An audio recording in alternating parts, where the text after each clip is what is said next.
quality is the personality, the individual. Many of them you have brought from your previous life, but quite a lot of them are the examples that you see your life dealing with it. Suppose if there is we have a saying in Tibet, not saying, a teaching in Tibetan. Teaching in Tibetan, the influence of the friend is so powerful, so powerful, so powerful. Honestly, there was I don't remember very clearly now, but there's two guys from one village. One of them is very nice guy. At least he doesn't eat meat.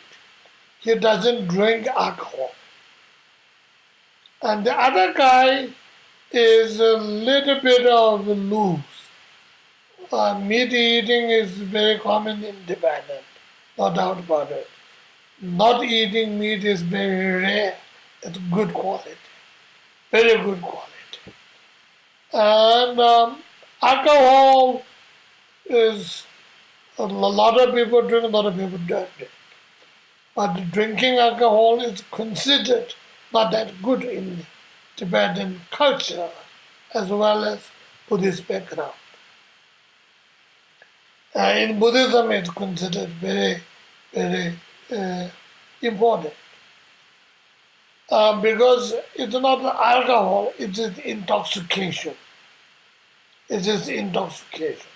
Intoxication makes your mind unstable. So that's why awareness you lose it. That's the problem. Not necessarily alcohol is a problem. But anyway, the two guys, and one of them is a very good guy, and with all this quality, and the other is drinks alcohol a lot, and also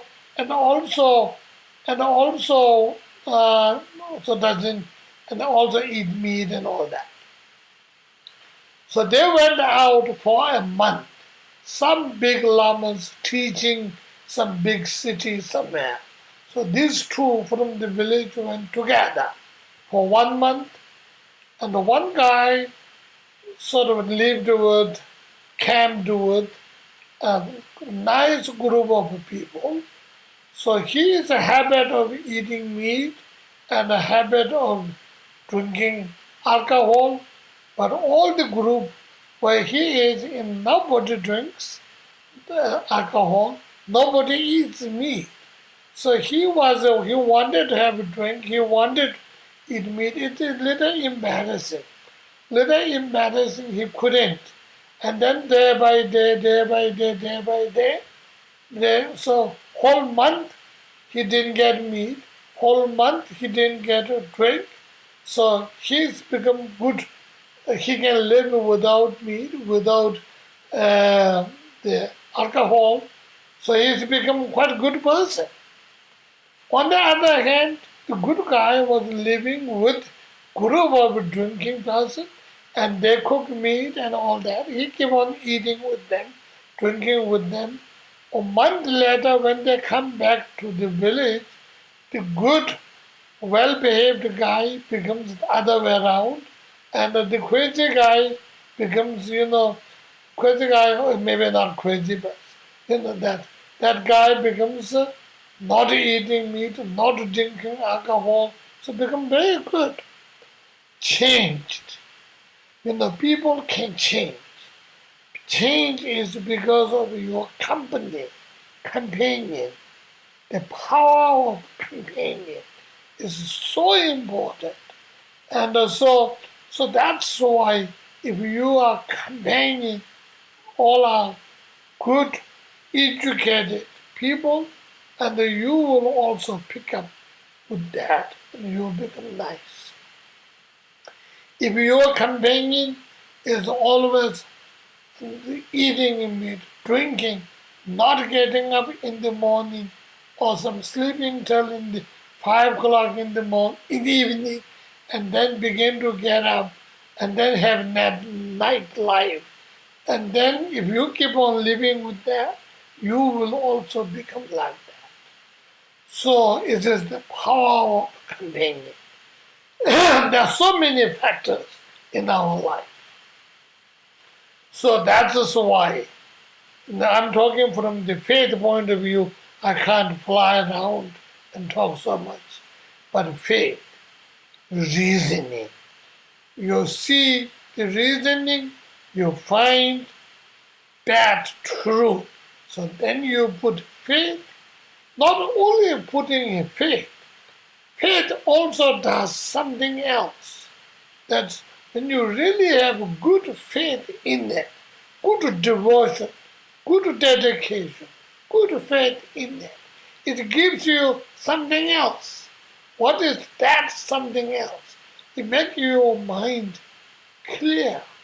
If you have a mind is a little disturbed, becoming a little cloudy with all kinds of emotions, maybe you dreamed last night, maybe you didn't wake up properly, or maybe your yesterday's hangover, or maybe it is your anger left over, or maybe your obsession left over, something which is not very clear. But then you remember the quality of the whatever, whoever your object of refuge or faith base or whatever, if you remember that, and that remembering that will give you a little peace and a harmony and a softness, a gentleness within you. And it gives you a little more clarity, And the early traditional Tibetan teachings says there was some kind of a jewel which you put in the impure water.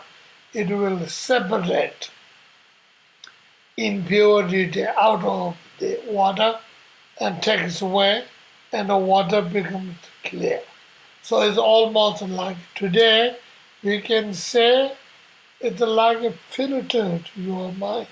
When you put water in the filter, you get a pure water, free of all those whatever you want to filter it out, and you get a very clean, good, clear water. Faith does that in you. So do not deprive yourself the opportunity to filter your mind, through faith. It is easy way. If you have faith in your Guru or Buddha or something, very strong faith, so then meditate that. That will filter your mind through, and then that filter will take away those impure thoughts. So the first time you do, it may not work so well. Second time it will improve. Third time will be better. Fourth, fifth, sixth, and then people like me, I try to do that every day, 2-3 times.